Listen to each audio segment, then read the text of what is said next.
ஆண்டவர் உலக ரட்சகருமாயிருக்கிற இயேசு கிறிஸ்துவின் ஈடு இணையற்ற இன்பத்தின் நாமத்தினாலே இந்த பரிசுத்த ஓய்வு நாள் காலை ஆராதனையிலே காணொலி காட்சியின் வாயிலாக என்னோடு கூட இணைந்திருக்கின்ற உங்கள் யாவரையும் அன்பாக வாழ்த்தி வரவேற்றுக் கொள்கிறேன். இத்தொழுகையின் ஆரம்பத்திற்காக யாவரும் இணைந்து ஜெபம் எடுப்போம், ஜெபிப்போம். அன்பின் நல்ல பிதாவே, மனமகிழ்ச்சியும் சந்தோஷமும் நிறைந்த இந்த பரிசுத்த ஓய்வு நாளின் காலை வேளையிலே உடைய சமூகத்தை நோக்கி பார்க்க நீ தந்த மேலான சாக்கியத்தை எண்ணி தயவுகளை பாராட்டி உண்மை துதிக்கிறோம்ப்பா. இந்த வேளையிலும் கூட இந்த ஆலய பிரகாரங்களிலே நாங்கள் இணைந்து உடைய நாமத்தை தொழுவதற்கு தடைகள் ஏற்பட்டிருந்தாலும் கூட இந்த காணொலி காட்சியின் வாயிலாக நாமத்தை நாங்கள் மகிமைப்படுத்தவும் எங்களுக்கு தரப்படுகின்ற வார்த்தைகளை உடைய சமூகத்திலே நாங்கள் கேட்பதற்கும் ஒரு வாய்ப்பை ஏற்படுத்தி தந்தமைக்காக உண்மை துதிக்கிறோம்ப்பா. உலக வாழ்விலே எத்தனையோ இன்னல்கள், கஷ்டங்கள், வேதனைகள், போராட்டங்களின் மத்தியிலும் எங்களை நீர் அவைகளுக்கு விலக்கி பாதுகாத்து ரட்சித்து வழிநடத்தின தயவுக்காக உண்மை துதிக்கிறோம்ப்பா. இவ்வேளையும் கூட நாங்கள் நடத்துகின்ற வாரதனை இந்த திருக்கரங்களிலே தந்து ஜெபிக்கின்றோம். நாங்கள் பாட இருக்கிற பாடல்கள், வாசிக்க இருக்கின்ற திருமறை வசனங்கள், இன்னுமாக கேட்க இருக்கின்ற சத்திய வார்த்தைகள் அனைத்திலும் என் தேவனுடைய நாமம் மகிமைப்படுத்துவதற்கான வாய்ப்புகளை ஏற்படுத்தி தர வேண்டும் என்று சொல்லி இந்த சமூகத்தில் எங்களை தாழ்த்தி தருகிறோம். ஏற்றுக்கொள்ளுங்க, விளைத்துங்க. இவைகளை எங்களுக்காக பாடுபட்டு மதித்து உயர்த்த அருளாளர் இயேசு கிறிஸ்துவின் வழியாக வேண்டிக் கொள்கிறேன் நல்ல பிதாவே, ஆமென். இத்தொழுகையின் ஆரம்பத்திற்காக யாவரும் இணைந்து கீர்த்தனைகளிலே 52வது பாடல், கீதமன் 52, ஓய்வு நாளதை ஸ்தாபித்தருடைய உன்னதா உமக்கே ஸ்தோத்திரம் என்ற 52வது பாடலை யாவரும் இணைந்து பாடுவோம். ஓய்வு நாளதை ஸ்தாபித்தருடைய உன்னதா உமக்கே ஸ்தோத்திரம். ஓய்வு நாளதை ஸ்தாபித்தருடைய உன்னதா உமக்கே ஸ்தோத்திரம்.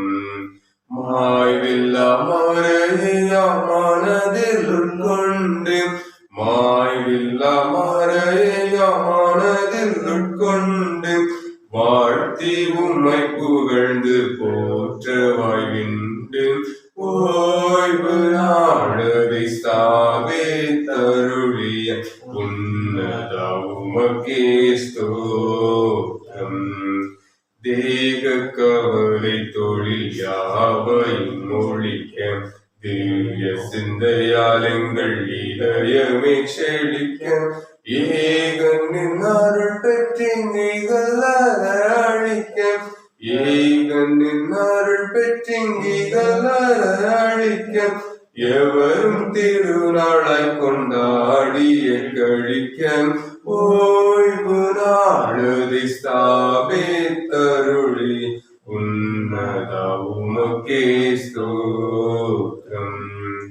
விண்ணோருடன் யாவரும் ஆவியில் கூட, வேதா உம்மை புகழ்ந்து மங்களம் பாட, மண்ணுலகில் போராட்ட சாலையிலோட, மண்ணுலகில் போராட்ட சாலையிலோட, வரம் அளித்திட உம்மை கெஞ்சி மன்றாட, ஓய்வு நாளதை ஸ்தாபித்தருளிய உன்னதா உமக்கே ஸ்தோத்திரம். முத்தி வழியிலக்கும் துர்குணம் மாற்றி, முன்னின்றமை நடத்தி கரையேற்றி, எத்திசத்தாரும் உம்மை ஏகமாய் போற்றி, எத்திசத்தாரும் உம்மை ஏகமாய் போற்றி, இறைஞ்ச அருளும் உமதாவியை ஊற்றி, ஓய்வு நாளதை ஸ்தாபித்தருளிய உன்னதா உமக்கே ஸ்தோத்திரம். இந்த நாளிலும் கூட வாசிக்கும்படியாக தெரிந்து கொள்ளப்பட்ட திருமறை பகுதி யோவான் எழுதின சுவிசேஷம் 16வது அதிகாரம் வசனங்கள் 1 முதல் 11 முடிய. யோவான் 16வது அதிகாரம் வசனங்கள் 1 முதல் 11 முடிய. நீங்கள் இடரடையாதபடிக்கு இவைகளை உங்களுக்கு சொன்னேன். அவர்கள் உங்களை ஜெப ஆலயங்களுக்கு புறம்பாக்குவார்கள். மேலும் உங்களை கொலை செய்கிறவன் தான் தேவனுக்கு தொண்டு செய்கிறவன் என்று நினைக்கும் காலம் வரும். அவர்கள் பிதாவையும் என்னையும் அறியாதபடியினால் இவைகளை உங்களுக்கு செய்வார்கள். அந்த காலம் வரும்போது நான் இவைகளை உங்களுக்கு சொன்னேன் என்று நீங்கள் நினைக்கும்படி இவைகளை உங்களுக்கு சொல்லி இருக்கிறேன். நான் உங்களுடனே கூட இருந்தபடியினால் ஆரம்பத்திலே இவைகளை உங்களுக்கு சொல்லவில்லை. இப்பொழுது நான் என்னை அனுப்பினவரிடத்திற்கு போகிறேன். எங்கே போகிறேன் என்று உங்களில் ஒருவனும் என்னை கேட்கவில்லை. ஆனாலும் நான் இவைகளை உங்களுக்கு சொன்னதினால் உங்கள் இருதயம் துக்கத்தால் நிறைந்திருக்கிறது. நான் உங்களுக்கு உண்மையை சொல்லுகிறேன். நான் போகிறது உங்களுக்கு பிரயோஜனமாய் இருக்கும். நான் போகாதிருந்தால் தேற்றரவாளன் உங்களிடத்தில் வரார். நான் போவேனே ஆகில் அவரை உங்களிடத்திற்கு அனுப்புவேன். அவர் வந்து பாவத்தை குறித்தும் நீதியை குறித்தும் நியாய தீர்ப்பை குறித்தும் உலகத்தை கண்டித்து உணர்த்துவார். அவர்கள் என்னை விசுவாசியாதபடினாலே பாவத்தை குறித்தும் நீங்கள் இனி என்னை காணாதபடிக்கு நான் என் பிதாவிடத்திற்கு போகிறபடினாலே நீதியை குறித்தும் இந்த உலகத்தின் அதிபதி நியாயம் தீர்க்கப்பட்டதினாலே நியாய தீர்ப்பை குறித்தும் கண்டித்து உணர்த்துவார் என்பவைகளை வாசிக்கும்படியாக தெரிந்து கொள்ளப்பட்ட திருமறை பகுதி வாசித்து முடிந்தாயிற்று. கிறிஸ்துவே உமக்கே மகிமை உண்டாவதாக. ஆமென். இப்பொழுது நாம் யாவரும் இருக்கின்ற இடங்களிலே முழங்கால் படியிட்டு அருள்நாதர் இயேசு கிறிஸ்து கற்பித்து தந்த கர்த்தருடைய ஜெபத்தை யாவரும் இணைந்து ஏறெடுப்போம். பல மண்டலங்களில் இருக்கிற எங்கள் பிதாவை, உம்முடைய நாமம் பரிசுத்தப்படுவதாக, உம்முடைய ராஜ்யம் வருவதாக, உம்முடைய சித்தம் பல மண்டலத்திலே செய்யப்படுகிறது போல பூமியிலும் செய்யப்படுவதாக. எங்களுக்கு வேண்டிய ஆகாரத்தை எங்களுக்கு தாரும். எங்கள் கடனாளிகளுக்கு நாங்கள் மன்னிக்கிறது போல எங்கள் கடன்களை எங்களுக்கு மன்னியும். எங்களை சோதனைகளுக்கு உட்பிரவேசிக்க பண்ணாமல் தீமை நின்று எங்களை ரட்சித்துக் கொள்ளும். ராஜ்யமும் வல்லமையும் மகிமையும் என்றைக்கும் உடையவைகளே. ஆமென். உட்காருங்கள். ஆண்டவரும் அருள்நாதமாயிருக்கிற இயேசு கிறிஸ்துவின் ஈடு இணைற்ற இன்பத்த நாமத்தினாலே மீண்டும் ஒரு முறை கூட காணொலி தொலைக்காட்சியின் வாயிலாக என்னோடு கூட ஓய்வு நாள் பரிசுத்த ஆராதனையை பங்கேற்றிருக்கிறவர்கள் யாவரையும் அன்பாக வாழ்த்தி வரவேற்றுக் கொள்கிறேன். உங்கள் உலக வாழ்விலே நீங்கள் நினைக்கின்ற எதிர்பார்க்கின்ற ஒவ்வொரு ஆசீர்வாதங்களையும் அருள்நாதர் இயேசு கிறிஸ்து உங்களுடைய வாழ்விலே நிறைவாக உங்களுக்கு தருவாராக. இந்த நாளிலும் கூட நாம் சற்று நேரம் சிந்தனைக்கு ஆதாரமாக தேவனுடைய வார்த்தையை கேட்கும்படியாக தெரிந்து கொள்ளப்பட்ட தலைப்பு என்னவென்று சொன்னால், புதுப்பிக்கும் இறைவன். புதுப்பிக்கும் இறைவன். இறைவன் எதை புதுப்பிக்கிறார்? உலகை படைத்த இறைவன் தொடக்க காலத்திலே மனிதனை மண்ணினால் உருவாக்கி அத்தோட்டத்தை பாதுகாக்கவும் பராமரிப்பதற்கான ஒரு வாய்ப்பை அவனுக்கு ஏற்படுத்தி கொடுத்தார். பாவத்தில் உழன்று வாழ்ந்த மனிதன் பாவத்தில் சிக்கொண்டு தன்னுடைய வாழ்வை அழிய செய்த இறைவன் மனிதன் முதலாவதாக இறைவன் அவனுக்கு ஒரு வாய்ப்பினை ஏற்படுத்தி கொடுத்தார். இறைவன் கேட்கவில்லை. வாழ்வை புதுப்பிக்கும் ஒரு வாய்ப்பாக ஒன்று கொடுத்தார். அதை மனிதன் கேட்கவில்லை. எது? நோவா காலத்திலே பெருவெள்ளம் வந்து மனிதனை உலகையும் அழித்தது. அதிலே மீட்கப்பட்ட ஜனம் மீண்டும் வளர்ந்து பெருக தோன்றியது. அவ்வேளையிலும் கூட வளர்ந்து வந்த மனிதன் அநேக பாவங்களுக்கு உட்பட்டாலும் அவனுடைய வாழ்வை இறைவன் புதுப்பித்து அநேக ஆசிகளை அவனுக்கு வழங்கி கொண்டிருந்தார். புதிய ஏற்பாட்டின் காலத்திலே பார்க்கின்ற பொழுது இயேசு கிறிஸ்துவை நம்முடைய உலக வாழ்வை தந்து அவர் மூலமாக நம்முடைய பாவங்களை மன்னிப்பதற்கான வாய்ப்புகளையும் ஏற்படுத்தி கொடுத்தார். இயேசு கிறிஸ்துவை இங்கு தந்து நம்முடைய வாழ்வை, மனிதனுடைய வாழ்வை புதுப்பித்தார். இன்றைய காலத்திலும் கூட நம்முடைய வாழ்வை இயேசு கிறிஸ்து புதுப்பித்திருந்தாலும் கூட நாம் பாவத்தில் உழன்று அநேக இன்னல்களுக்கு அடிமைப்பட்டு இன்னல்கள் நம்மை நெருக்குகின்ற பொழுது இறைவனை நோக்கி கூப்பிடுகின்றோம். எனவே மனிதனை இறைவன் எவ்வாறு புதுப்பிக்கின்றார் என்பதை குறித்து தினத்திலே காண வருகின்றோம். ஒரு அழகான இல்லம் ஒன்று காணப்பட்டது. மரம், செடி, கொடிகள் பசுமை நிறைந்த தோட்டமாக தன்னுடைய இல்லத்தை சுற்றி அந்த இல்லத்தை வைத்திருந்த நபர் அழகாக வளர்த்து கொண்டிருந்தார். அந்த தோட்டத்தின் நடுவிலே ஒரு அழகான செழிப்பு மிகுந்த ஒரு மாமரம் ஒன்று காணப்பட்டது. இந்த மாமரம் அழகாக வளர்ந்தது, கனிகளை கொடுத்தது, பழங்கள் மிகவும் சுவையாக இருந்தது. இதை பார்த்த அந்த மரத்தை வைத்த அந்த இல்லத்தை சார்ந்த நபர் மிகவும் மகிழ்ச்சி பட்டார். திடீரென்று சில நாட்களிலே அந்த மரம் பட்டு போனது. பட்டு போனதை பார்த்த அந்த மனிதன் மிகவும் வருத்தப்படுகின்றார், மிகவும் வேதனைப்படுகின்றார். எப்படியாவது இந்த மரத்தை இனிமேலும் நான் செழித்து வளர செய்ய வேண்டும் என்று சொல்லி மீண்டும் அந்த மரத்தை பாதுகாத்து வளர்த்து வருகின்றார். ஆனால் பட்டு போன மரம் வளருமா என்று சொன்னால் வளராது, அப்படித்தானே.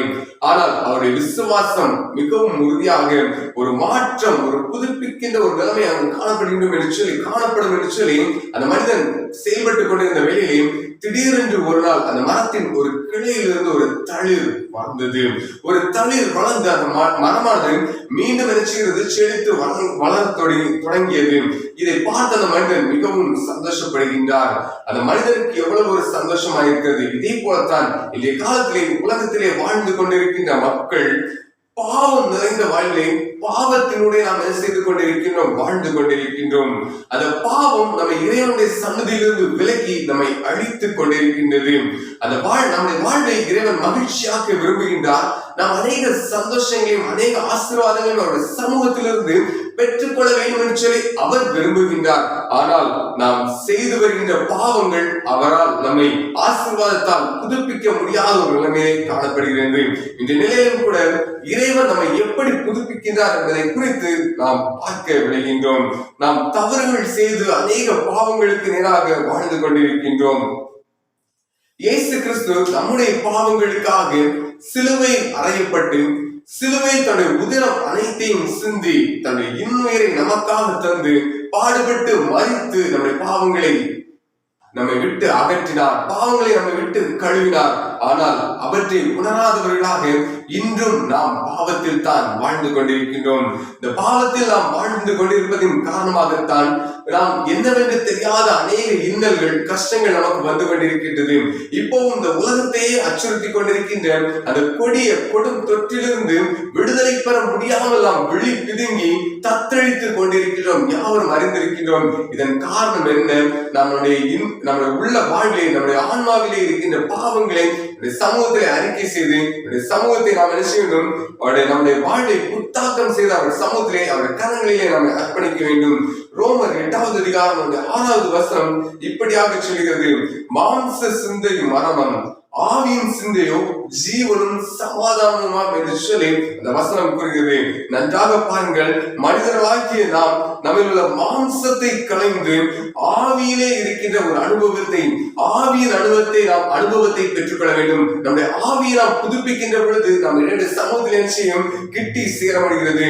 இன்னும் பாவத்தில் உழன்று வாழ்கின்ற மனிதன் தூய ஆவியில் எப்படியாக புத்தாக்கம் செய்கிறான், தூய ஆவியின் வழியாக தன்னை எப்படி புத்தாக்கம் செய்ய விரும்புகிறான் என்பதை குறித்து வேதம் நமக்கு தருகின்ற வார்த்தைகளை வைத்து இந்த தினத்திலே ஒரு சிறிய சிந்தனையை பார்க்க இருக்கின்றோம்.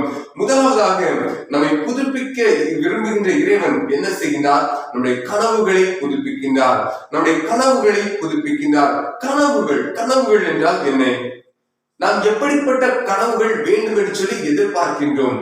செல்வந்தனாக வேண்டும், அதிக ஆஸ்திகள் எனக்கு வேண்டும், மகிழ்ச்சி நிறைந்த உலகில் நான் இந்த உலகத்திலே மகிழ்ச்சி மட்டும்தான் எனக்கு வேண்டும், கஷ்டங்கள் எனக்கு வரக்கூடாது, வேதனைகள் பாடுகள் இருக்கக்கூடாது என்று சொல்லி நாம் கனவு கண்டு கொண்டிருக்கின்றோம். அது மட்டுமல்ல, நம்மை நேசிக்கிறவர்களும் நாம் நேசிக்கிறவர்களும் நம்மை விட்டு பிரிந்து போய்விடக் கூடாது என்று சொல்லி அந்த நினைவுகள் நம்மோடு கூட இருக்க வேண்டும், நினைவுகளோடு கூட மகிழ்ச்சியாக அவர்களோடு வாழ வேண்டும் என்று சொல்லி கனவினை காண்கின்றோம்.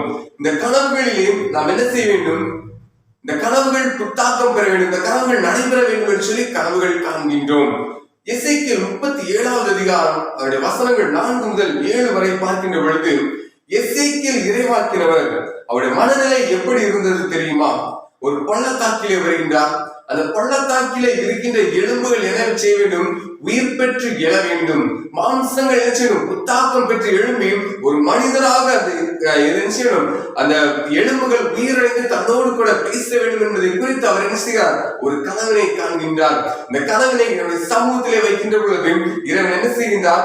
ஆண்டவர் அவரோடு கூட பேசி கனவுகளை புதுப்பித்து ஒரு வாக்கு தத்தம் அவர்களுக்கு என்ன செய்கிறார்? கொடுக்கிறார். கொடுத்த அந்த கனவுகள் நினைவாகின்றபடியாக அவரை புதுப்பிக்கின்றார் என்பதை குறித்து நாம் பார்க்கின்றோம். இந்த புதுப்பித்தலின் மூலமாகவே எசேக்கியேல் இறைவாக்கினர் அந்த கனவுகளை புதுப்பித்து புத்தாக்கம் பெற்றதினாலே அவர் என்ன செய்கிறார்? அவருடைய கனவை புதுப்பித்து ஒரு மகிழ்ச்சியோட வாழ்விலை பெறுகிறார் என்பதை குறித்து நாம் பார்க்கின்றோம். இதே போலத்தான் ஆண்டவருடைய சீஷர்கள் எப்படி இருக்கிறார்கள்? ஆண்டவரோடு வாழ்ந்த காலங்களை ஏக்கத்தோடு கனவாக கண்டு கொண்டிருந்தார்கள். அவருடைய செவிகள் இயேசுவின் குரல் கேட்க காத்திருந்தது. இந்த நிலையில் அவர்கள் கனவுகளை தூய ஆவியானவர் மிக அருமையாக புதுப்பித்தார். எப்படி தெரியுமா? உயிர்த்தெழுந்த ஆண்டவரை காண வேண்டும், உயிர்த்தெழுந்த ஆண்டவரை காண வேண்டும் என்று சொல்லி விசுவாசத்தோடு இருந்தவர்களுக்கு இயேசு கிறிஸ்து அவர்கள் முன்பதாக என்ன செய்கிறார்? தோன்றி அவர்களுக்கு காட்சி கொடுத்து அவருடைய கனவுகளை புதுப்பித்து நாமத்தை, இயேசு கிறிஸ்து நாமத்தை சகல ஜனங்களுக்கும் அறிவிக்கும்படியாக அவர்களுடைய கனவுகளை புதுப்பித்து ஒரு ஆற்றலை கொடுக்கின்றார். 1800ஆவது ஆண்டிலே இங்கிலாந்திலே பிரான்சிஸ் என்று சொல்லப்பட்ட ஓவியர் ஒருவர் காணப்பட்டார். அவருக்கு மார்க் என்று சொல்லி ஒரு உடன் பிறந்த சகோதரர் ஒருவர் காணப்பட்டார். அவரது தம்பி எதிர்பாராத ஒரு சூழ்நிலையினாலே, எதிர்பாராத ஒரு காரணத்தினாலே அவர்கள் என்ன செய்து விட்டார்கள்? மரணித்து விட்டார்கள். அவர்கள் மரணம் அடைந்ததை இவரால், இந்த பிரான்சிஸ் என்பவரால் நிச்சயமுறை தாங்க முடியவில்லை. தன் உடன் பிறந்த சகோதரர் மறித்து விட்டாரே, அவர் உயிரிழந்து விட்டாரே என்று சொல்லி மிகவும் வேதனையோடு காணப்பட்டார். ஆனால் அவர் இந்த சொத்துக்களாக இந்த உலகத்திலே எதையுமே விட்டு வைக்கவில்லை. சொத்துக்களாக 3 காரியங்களை மட்டுமாக தன்னுடைய சகோதரருக்கு விட்டு வைத்திருந்தார். அவர்கள் எவை தெரியுமா?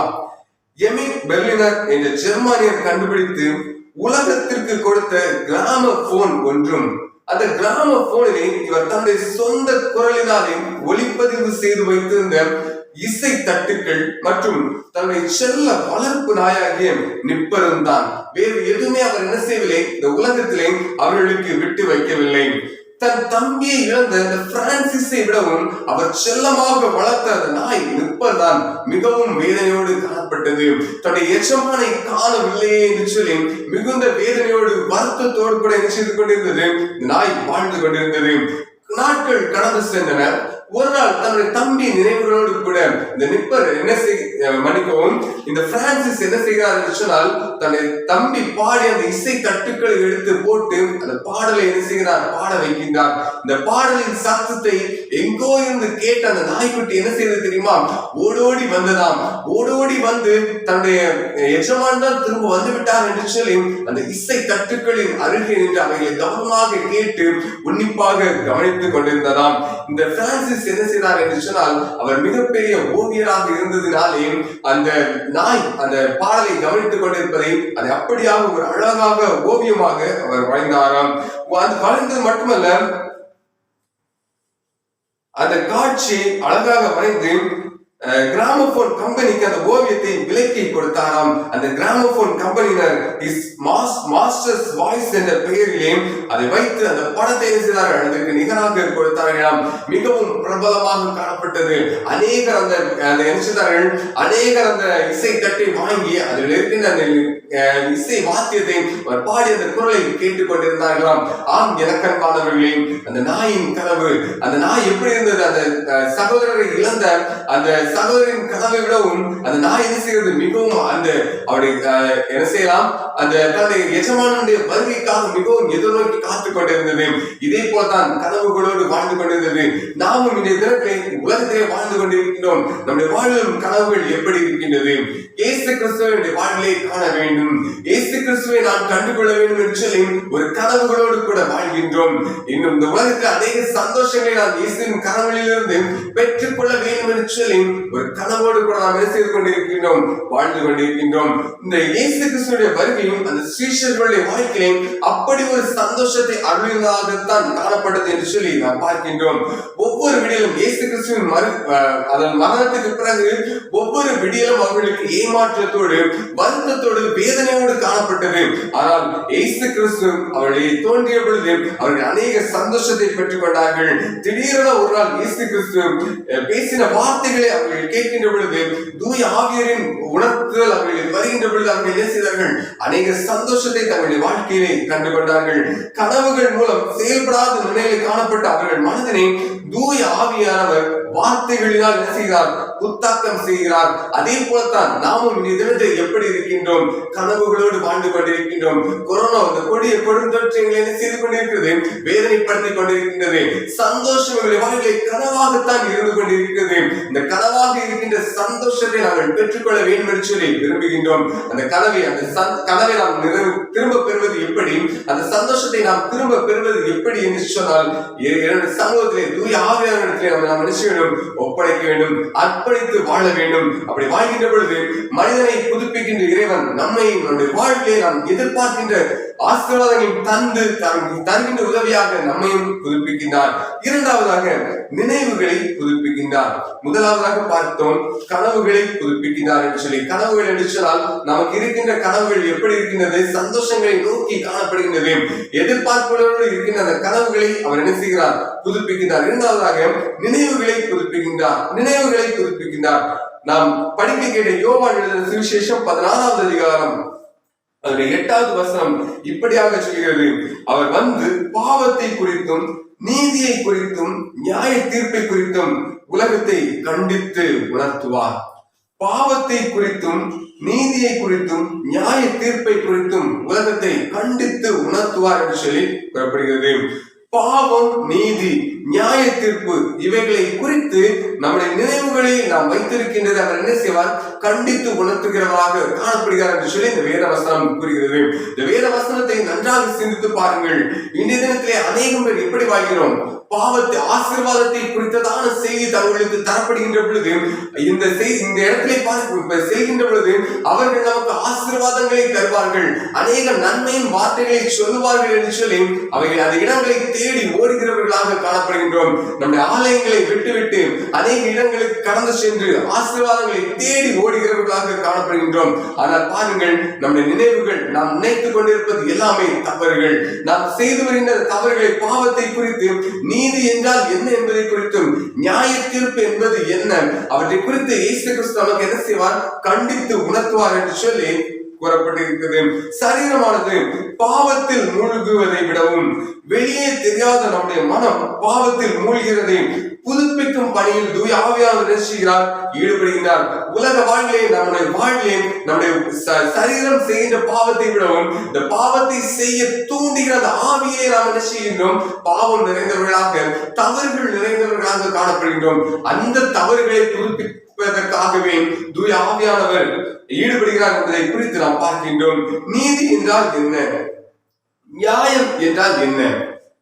இந்த நீதி, நியாயம் என்ற கருத்துக்களை குறித்து பலரது வார்த்தைகளை, பலர் நமக்கு குறித்த செய்திகளை நாம் செய்கின்றோம், கேட்டுக்கொண்டு தான் இருக்கின்றோம். இன்றும் நீதி என்றால் என்ன என்றும் நியாயம் என்றால் என்ன என்று சொல்லி ஒரு தெளிவான கருத்துக்களை நாம் நியாயமாக கூற முடியுமா? யூடியூப்ல நாம் பார்க்கின்ற பொழுது, மொபைல் எல்லாரும் கையிலும் இருக்கும், செல்போன்ல நாம் பார்க்கின்றோம். யூடியூப்ல அநேக செய்திகளை கேட்கின்றோம். அநேக செய்திகளை கேட்டுக்கொண்டிருக்கின்றோம்.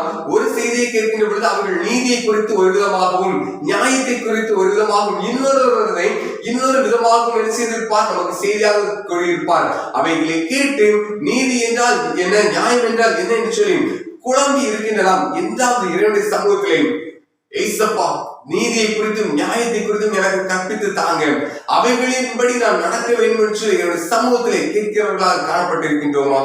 இல்லை.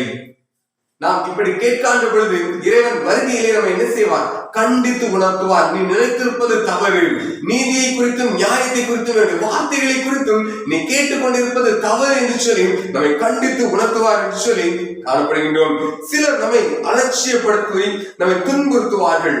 நம்முடைய என்னுடைய வார்த்தையை நாம் கூறுகின்ற பொழுது ஏன்னு சொன்னால், பிறரிடத்தில் நாம் கலந்துரையாடி கொண்டிருக்கின்ற பொழுது, பேசிக் கொண்டிருக்கின்ற பொழுது நம்முடைய வார்த்தைகளை என்ன செய்வார்கள்? அலட்சியப்படுத்தி நம்மை துன்புறுத்தி கொண்டிருப்பார்கள். அவருடைய அலட்சியங்களுக்கு மதிப்பு கொடுக்க ஆரம்பித்தால் நாம் நீதியை செய்ய முடியாது. நம்மை அலட்சியப்படுத்தி அந்த அலட்சியப்படுத்தியவர்களின் வார்த்தைகளுக்கு நாம் செவி கொடுத்தோம் என்று சொன்னால் நாம் என்ன செய்ய முடியாது? நீதியை செய்ய முடியாது. தூய ஆவியானவர் மனிதர் நம்மை அலட்சியப்படுத்தி செய்தாலும் உண்மையாய் நீதி நியாயத்தை நமக்கு என்ன செய்வார்? வெளிப்படுத்துவார். நீ நீதியாக நியாயமாக நடக்க வேண்டும் என்று சொல்லி அவர் நமக்கு வேத வசனங்களின் வாயிலாக கற்றுத் தந்து கொண்டிருக்கிறார். அவைகளின் வழியாக நாம் என்ன செய்ய வேண்டும்? நம்முடைய வார்த்தைகளையும் நம்முடைய வாழ்வையும் நம்முடைய ஆவியையும் புதுப்பித்துக் கொள்ள வேண்டும். தூய ஆவியானவர் சீஷர்களிடம் நீதி என்பது பழிக்கு பழிவாங்குதல் அல்ல என்று சொல்லி உணர்த்துகிறார். நாம் இன்றைய காலத்தை உலக வாழ்க்கையை பார்க்கின்ற பொழுது ஒருவன் நமக்கு துன்பத்தை ஒரு கஷ்டத்தை ஏற்படுத்தியாச்சுன்னா நம்ம என்ன செய்வோம்? அவனை எப்படியாவது பழிக்கு பழி வாங்க வேண்டும் என்று சொல்லித்தான் விரும்புவோம். யாரும் அந்த பழி அவன் நமக்கு பழி செய்தாலும் இறைவன் நம்மை உண்மையை நன்மையை செய்ய சொல்கிறான் என்று சொல்லி நன்மை செய்கிறவர்களாக காணப்படுகிறோமா என்று சொல்லி பார்த்தால் இல்லை என்று சொல்கிற ஒரு பதில் தான் நமக்கு என்ன செய்கிறது? வந்து கொண்டிருக்கிறது. இயேசு கிறிஸ்துவை கொடூரமாக அந்த சிலுவையிலே என்ன செய்கிறார்கள்? சித்திரைவதை செய்து கொலை செய்தவர்களை பழிக்கு பழி வாங்க வேண்டும் என்று சொல்லி இந்த சீஷர்கள் விரும்பினார்கள். ஆனால் பிதாவானவர் என்ன செய்கிறார்? நீங்கள் அப்படி செய்வது சரியல்ல. அவர்களுக்கு நீங்கள் நியாயம் செய்ய வேண்டும், அவர்களுக்கு நீதியை செய்ய வேண்டும், பழிக்கு பழி வாங்கக்கூடாது என்று சொல்லி அந்த சீஷர்களுடைய வாழ்வை என்ன செய்கிறார்? புதுப்பித்தார். அவருடைய நினைவுகள் தவறாக இருக்கின்ற பொழுது அந்த நினைவுகளை பிதாவானவர் என்ன செய்கிறார்? மாற்றுவதற்கு ஒரு அறிவுரையை கூறுகிறார் என்பதை குறித்து நாம் பார்க்கிறோம். இன்றைக்கும் நம்முடைய நினைவுகள் எப்படி இருக்கின்றது? சற்று யோசித்து பாருங்கள். நம்முடைய நினைவுகளை நாம் எப்படி வைத்திருக்கின்றோம்?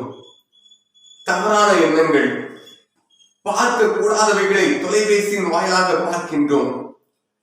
பேசக்கூடாத தீய வார்த்தைகளை நம் வாய்களினாலே நம்ம நாவினாலே நாம் செய்கிறோம், பேசிக் கொண்டிருக்கின்றோம். அது எவைகளினால் வருகிறது என்றாவது யோசித்து பார்த்திருப்போமா? திடீரென்று எனக்கு கோபம் வருகிறது என்று சொன்னால் அந்த கோபம் எதனால் வருகிறது? நம்முடைய நினைவுகளை நாம் அப்படித்தான் வைத்திருக்கின்றோம். நம்முடைய நினைவுகளிலே இருக்கின்ற பாவம் தான் நம்முடைய செயல்களிலே நினைச்சுகிறது வருகிறது. அந்த நினைவுகளை என்ன செய்ய வேண்டும்? மாற்ற வேண்டும். எப்படியாவது பழிக்கு பழி வாங்க வேண்டும் என்று இருந்த அந்த சீஷர்களின் நினைவுகளை யார் மாற்றினார்? தூய ஆவியானவர் வார்த்தையின் வாயிலாக மாற்றினார். இன்றும் நமக்கு அநேக வார்த்தைகள், செய்திகள் தரப்படுகின்றது. அந்த செய்திகளின் வாயிலாக நாம் என்ன செய்ய வேண்டும்? நம்முடைய நினைவுகளை மாற்ற வேண்டும். ஒரு மனிதனின் உயர்ந்த பண்பு எங்கே வெளிப்படுகிறது? அவர் தன்னுடைய நண்பர்களிடம் நடந்து கொள்ளும் விதத்திலா என்று சொல்லி பார்த்தால் இல்லை. அவர் தன்னுடைய எதிரிகளிடம் எப்படி நடந்து கொள்கிறாரோ அப்படிதான் அவருடைய நினைவுகள் இருக்கிறது. அவருடைய உயர்ந்த பண்பு வெளிப்படுகிறது என்பதை குறித்து நாம் பார்க்கின்றோம். ஒரு மனிதனிடம் நாம் நம்முடைய ரகசியங்களை சொல்கின்ற பொழுது அவர்களிடத்தில் நம்முடைய சுதந்திரத்தை நாம் இழந்து போகின்றோம். நமக்கு இருக்கிற கஷ்டங்கள், வேதனைகள், பாடுகளை குறித்து நம் உடன் இருக்கின்ற மனிதர்களிடத்திலே நாம் சொல்கின்ற பொழுது நாம் என்ன செய்கின்றோம்? அவர்களிடத்திலே நம்முடைய சுதந்திரத்தை இழந்து விடுகின்றோம். அப்படி என்று சொன்னால் நம்முடைய கஷ்டங்களை நாம் யாரிடத்தில் கூற வேண்டும்? யாரிடத்தில் கூற வேண்டும்? இன்று அதே இடத்தில் இருக்கின்ற ஒரே கேள்வி, இத்தனை வேதனைப்படுகின்றேன், வாட்ஸ்அப் ஸ்டேட்டஸ் பாருங்க, எல்லாரும் ஃபீலிங் பேட், ஃபீலிங் அலோன், எனக்கு யாருமே இல்லை, நான் ரொம்ப கஷ்டப்படுறேன், ரொம்ப வேதனையா இருக்கிறேன்னு சொல்லி அவங்க என்ன செய்யறாங்க? அவருடைய உள்ளத்தின் கடிதங்களை இந்த வாட்ஸ்அப் ஸ்டேட்டஸ் மூலமாக வைத்துக் கொண்டிருக்கிறார்கள். அப்படி வைக்கின்ற பொழுது நம்மை பார்த்து கொண்டிருக்கின்ற வாட்ஸ்அப் ஸ்டேட்டஸை பார்த்து கொண்டிருக்கிறவங்க என்ன நினைப்பாங்க? நம்மை துன்பத்தின் வாயிலாக சுதந்திரத்தை கட்டுப்படுத்தி நம்மை அடிமையாக வைத்துக் கொள்ள வேண்டும் என்று சொல்லி விரும்புவார்கள். நாம் நம்முடைய கஷ்டங்களை, நம்முடைய நினைவுகளை யாரிடத்திலே சொல்ல வேண்டும்? இறைவனிடத்திலே கூற வேண்டும். என்னுடைய சமூகத்தை நாம் அவைகளை கூறுகின்ற பொழுது அவர் நமக்கு என்ன செய்வார்? சொல்லி காண்பிப்பவர் அல்ல, நம்முடைய கஷ்டங்களை நீக்குகிறவராக, நம்முடைய நினைவுகளை சுத்தம் செய்கிறவர்களாக காணப்படுகின்றார். நம்முடைய வாழ்வை தூய்மை மிகுந்ததாக மாற்றுவார். விளக்க விளக்க வந்து சேரும் தூசி போல நினைவுகளால் ஏற்படும் பாவ மாசுகளை நாம் நினைச்சிடும் அகற்றுவதற்காக ஆவியானவரிடம் நம்முடைய கரங்களை நாம் நினைச்சிடும் நம்முடைய ஆவியை ஒப்புவிக்கிறவர்களாக காணப்பட வேண்டும். முரண்பாடான வார்த்தைகளில் நினைவுகளும் கனவுகளுமாய் வாழ்ந்து கொண்டிருந்த சீஷர்களை தூய ஆவியானவர் புதுப்பித்தார். கோடரியால் வெட்டப்பட்ட மரம் வேர் இருக்கும் வரை அருந்து விழாது, அது மீண்டும் தன்னை புதுப்பித்தெரிசிடும் வேறு கிளைகளை பரம்பும். வேறாக ஆண்டவர் நமக்கு இருக்கின்ற பொழுது நாம் என்ன செய்ய வேண்டாம்? வேறாக நமக்கு ஆண்டவர் இருக்கும் வரை நாம் பயப்பட வேண்டாம். நம்முடைய வாழ்வை புதுப்பிக்க செய்வார். எப்படி ஒரு இன்னல், எத்தனை ஒரு புயல் அடித்தாலும் கூட, எத்தனை வேதனைகள், கஷ்டங்கள் இருந்தாலும் இந்த கஷ்டங்களின் மத்தியிலே நம்முடைய வாழ்வை புதுப்பித்து இழ செய்வதற்கு இறைவன் நம்மை என்ன செய்வார்? புத்தாக்கம் செய்து புதிய விடியலை நம்முடைய வாழ்வை தருவார். அவரோடு இணைந்து துவண்டு போன நாம் நம்முடைய வாழ்வை துளிர் கொண்டு எழச் செய்வதற்காக, அந்த அனுபவத்தை பெற்றுக் கொள்வதற்காக நம்முடைய வாழ்வை புதுப்பிப்போம். என்னுடைய கரங்களிலே நம்மை அர்ப்பணிப்போம். இதை ஆசையை பெற்றுக் கொள்வோம். தேவன் தாமே இந்த வார்த்தைகளின் மூலமாக நம் அனைவரையும் ஆசீர்வதிப்பாராக. ஆமென்.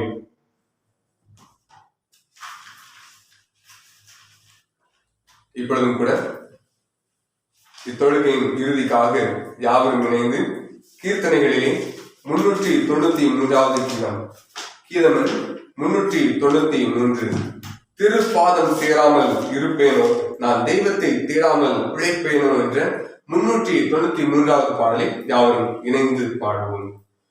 திருப்பாதம் சேராமல் இருப்பேனோ, நான் தெய்வத்தை தேடாமல் பிழைப்பேனோ. திருப்பாதம் சேராமல் இருப்பேனோ, நான் தெய்வத்தை தேடாமல் பிழைப்பேனோ.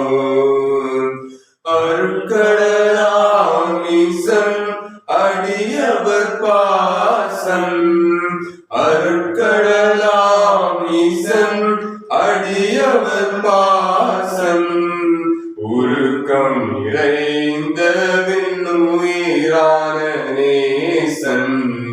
திருப்பாதம் சேராமல் இருப்பேனோ, நான் தெய்வத்தை தேடாமல் பிழைப்பேனோ. ஆவியும் ஆத்மாவும் ஆண்டவர் பங்கே, ஆவியும் ஆத்மாவும் ஆண்டவர் பங்கே. பூவில் அவரல்லால் புகழிடம் எங்கே, திருப்பாதம் சேராமல் இருப்பேனோ, நான் தெய்வத்தை தேடாமல் பிழைப்பேனோ. ஆறுதல் தேறுதல் அழித்திடும் சேயன், ஆறுதல் தேறுதல் அழித்திடும் சேயன், குரு மகிமையில் சேர்த்திடும் தூயன். திருப்பாதம் சேராமல் இருப்பேனோ, நான் தெய்வத்தை தேடாமல் பிழைப்பேனோ.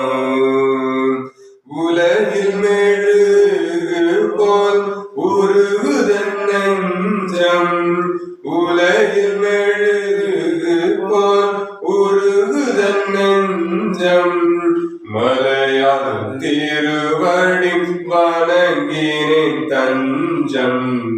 திருப்பாதம் சேராமல் இருப்பேனோ, நான் தெய்வத்தை தேடாமல் பிழைப்பேனோ. நான் திருப்பாதம் சேராமல் இருப்பேனோ, நான் தெய்வத்தை தேடாமல் பிழைப்பேனோ. ஆராதனையின் இறுதிக்காக ஜெபம் செய்வோம். சர்வ வல்ல கடவுளிடம் நாம் நம்முடைய ஆவியை புதுப்பித்து வாழ்வின் பாவங்களை விட்டு வழிவிலகி மகிழ்ச்சியான தருணங்களை சமூகத்திலிருந்து பெற்றுக் கொள்வதற்கு ஆயத்தமாக நம்முடைய வாழ்வை புதுப்பிப்பதற்காக சமூகத்திலே நாம் நம்மை அர்ப்பணிப்போமா? இறை வார்த்தைகளை கேட்டுக்கொண்டிருந்தோம். எசேக்கியேல் தீர்க்கதரிசியை குறித்து செய்திகளிலே கேட்டு அறிந்தோம். இந்த எசேக்கியேல் தீர்க்கதரிசி வனாந்தரத்திலே அந்த எலும்புகள் உயிர் பெற்று எழ வேண்டும் என்று சொல்லி கனவை இறைவன் ஆண்டவர் சமூகத்திலே நிறைவாக்கினதை நாம் பார்த்தோம். சீஷர்கள் தங்களுடைய வாழ்விலே இனி நாங்கள் என்ன செய்ய போகின்றோம்? கடினங்கள் மத்தியிலே, வேதனைகள் மத்தியிலே வாழ்ந்து கொண்டிருக்கின்றோமே, ஒரு புதிய அனுபவம் எங்களுக்கு வேண்டும் என்று சொல்லி அவர்கள் எதிர்பார்த்து காத்து கொண்டிருந்த அந்த வேளையிலே வார்த்தைகளின் வழியாக அவருடைய வாழ்வை இவன் புதுப்பித்தார் என்று சொல்லி நாம் பார்க்கின்றோம். நமக்கும் இன்று தரப்பட்டிருக்கின்ற இந்த செய்திகளின் வாயிலாக நம்முடைய வாழ்வை நாம் புதுப்பிப்பதற்காக என்னுடைய கரங்களிலே நாம் நம்மை அர்ப்பணிக்க கடமைப்பட்டவர்களாக காணப்படுகின்றோம். கொரோனா வைரஸின் மூலமாக இந்த கொடும் தொற்றின் 2வது அலையிலே மிகவும் சிக்குண்டு வேதனையோடு கடினப்பட்டு வாழ்வை வாழ்வதற்கு வழி தெரியாதவர்களாக உழன்று கொண்டிருக்கின்றோமே. இந்த வேளையிலும் நம்முடைய ஆன்மீக வாழ்விலே நம்முடைய ஆத்மாவிலே நாம் செய்து கொண்டிருக்கின்ற இந்த பாவத்தை நாம் உணராதவர்களாக காணப்பட்டோம் என்று சொன்னால் என்றுதான் நம்முடைய சமூகத்திலிருந்து ஆசீர்வாதங்களை பெற்றுக்கொள்ளப் போகின்றோம்? தவறுகளை நாம் செய்து கொண்டிருப்பதன் வாயிலாக நம்முடைய வாழ்வின் தவறுகளின் மூலமாக நம்மை அவர் என்ன செய்கின்றார்? புதுப்பிக்க ஆசை கொள்கின்றார், விரும்புகின்றார். அப்படி புதுப்பிப்பதற்காக என்னுடைய சமூகத்திலே நாம் நம்மை அர்ப்பணிப்போமா? இணைந்து ஜெபிப்போமா? அன்பின் பரலோக பிதாவே, இந்த பரிசுத்த ஓய்வு நாளில் இவ்வேளைக்காக மீண்டும் ஒரு முறை கூட இந்த சமூகத்திலே வந்து உமக்கு நன்றிகளை தெரிவிக்கிறோமப்பா. உலக வாழ்வை எப்படி வாழ்வது என்று சொல்லி வாழ வழி தெரியாமல் நாங்கள் உழன்று போன அந்த தருணத்திலும் கூட சமூகத்திலே நாங்கள் இந்த காணொலி காட்சியின் வாயிலாக கூட்டி சேர்க்கப்படுவதற்கு, இணைக்கப்படுவதற்கான வாய்ப்புகளை எங்களுக்கு ஏற்படுத்தி தந்தீர் துதிக்கின்றோம். எத்தனையோ மக்களுக்கு கிடைக்காத இந்த நல்ல தருணத்தை அற்பரும் பாவிகளும் தூசிகளுமான எங்களுடைய வாழ்வை நாங்கள் பெற்றுக்கொள்ளவும், எங்களுடைய ஆவியிலே இருக்கின்ற கரைகளை நாங்கள் புதுப்பித்து இந்த சமூகத்திலே நாங்கள் இணைக்கப்படுவதற்கு, கூட்டி சேர்க்கப்படுவதற்குமான வாய்ப்புகளை எங்களுக்கு ஏற்படுத்தி தந்தமைக்காக துதிக்கிறோம் அப்பா. இவ்வேளையிலும் கூட ஆண்டவரே, இந்த தொலைத்தொடர்பு சாதனம் வாயிலாக என்னோடு கூட இணைந்திருக்கின்ற ஒவ்வொரு மக்களையும் ஆசீர்வதிங்க. இந்த இறை வார்த்தைகளை கேட்டு தங்களை குற்றங்களை உணர்ந்து கொண்ட ஒவ்வொரு மக்களையும் நீ பலப்படுத்த வேண்டும் என்று சொல்லி சமூகத்திலே ஜெபிக்கிறோம் அப்பா.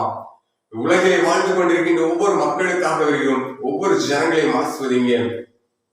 என்ன செய்ய போகின்றோம் என்று சொல்லி அடுத்த வேறு உணவிற்காக, அடுத்த நேரங்களுடைய வாழ்வின் நன்மைகளுக்காக என்ன செய்ய போகிறோம் என்று சொல்லி தெரியாதவர்களாக வாழ்ந்து கொண்டிருக்கின்ற அந்த வேளையிலே அவர்களுக்கு தேவையான ஆசீர்வாதங்களையும் நன்மைகளையும் சுக பலன்களையும் ஆசீர்வாதங்களையும் கட்டளையிட்டாக வேண்டும் என்று சொல்லி சமூகத்திலே ஜெபிக்கிறோம்ப்பா. நோய்வாய்ப்பட்டு வேதனையோடு வாழ்வின் கடைசி தருணங்களிலே, வாழ்வின் பாதைகளிலே கடினங்களோடு கூட சிக்கி தவித்துக் கொண்டிருக்கின்ற ஒவ்வொரு மக்களுக்காக ஜெபிக்கிறோம். அவர்களை ஆசீர்வதிங்க. அவர்களுக்கு இருக்கின்ற நோய்வாய்களை, கஷ்டங்களை, வேதனைகளை, இல்லத்தின் பிள்ளைகளை அவர்கள் பெற்றுக்கொண்டிருக்கிற ஒவ்வொரு கடினங்களையும் அவர்களை விட்டு நீ மாற்றி அகற்ற வேண்டும் என்று சொல்லி இந்த சமூகத்திலே ஜெபிக்கிறோம்ப்பா. ஒவ்வொருவருக்கும் தேவையான ஆசீர்வாதங்களையும் நன்மைகளையும் நீ தாங்க. இனி வருகின்ற காலங்களிலே இந்த கொடும் தொற்றின் தாக்கத்திலிருந்து நாங்கள் விடுவிக்கப்பட்டு முழுமையான ஆசீர்வாதங்களை பெற்றுக்கொண்டு இந்த சமூகத்திலே நாங்கள் வந்து ஓய்வு நாள் பரிசுத்த ஆராதனை ஓய்வு நாள் முழுவதும் உமக்காக நாங்கள் எங்களை அர்ப்பணித்து நன்மைகளுக்கான வாய்ப்புகளை பெற்றுக் கொள்வதற்கான வாய்ப்புகளை ஏற்படுத்தி தர வேண்டும் என்று சொல்லி இந்த சமூகத்தில் ஜெபிக்கிறோம்ப்பா. இந்த நேரம் வரையிலும் எங்களை கூட்டி சேர்த்து இணைத்து வழிநடத்தி பாதுகாத்து வழிநடத்தி இந்த திருக்கரங்களிலே எங்களை தாழ்த்தி தருகிறோம்ப்பா. ஏற்றுக்கொள்ளுங்க, வழிநடத்துங்க. இவைகளை எங்களுக்காக மருத்து உயிர்த்த அருளாளர் இயேசு கிறிஸ்து வழியாக வேண்டிக் கொள்கிறேன் நல்ல பிதாவே, ஆமென். ஒன்றாக ஆட்சி செய்கிற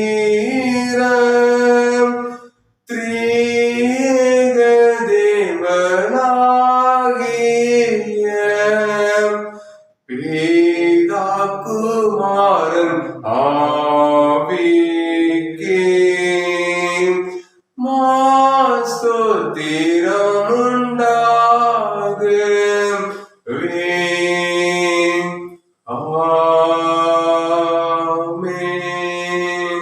ஆசீர்வாதம் நம்முடைய கர்த்தரும் இரட்சகருமாய் இருக்கிற இயேசு கிறிஸ்துவின் கிருபையும் பிதாவாகிய தேவனுடைய அன்பும் பரிசுத்தாவின் வழிநடத்துதலும் ஐக்கியமும் சிநேகமும் நம் அனைவருடைய அனைத்தோடும் இன்றும் வேண்டும் சதா காலங்களிலும் நிறைவாய் தங்கியிருப்பதாக. ஆமென். ஆமென்.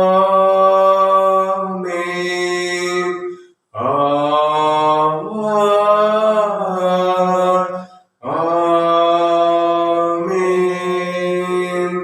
என் ஆத்மாவை கர்த்தரை ஸ்தோத்திரி, என் முழு உடம்பை அவருடைய பரிசுத்த நாமத்தை ஸ்தோத்திரி. என் ஆத்மாவே கர்த்தரை ஸ்தோத்திரி. கர்த்தர் செய்த சகல உபகாரங்களை மறவாதே. ஆமென்.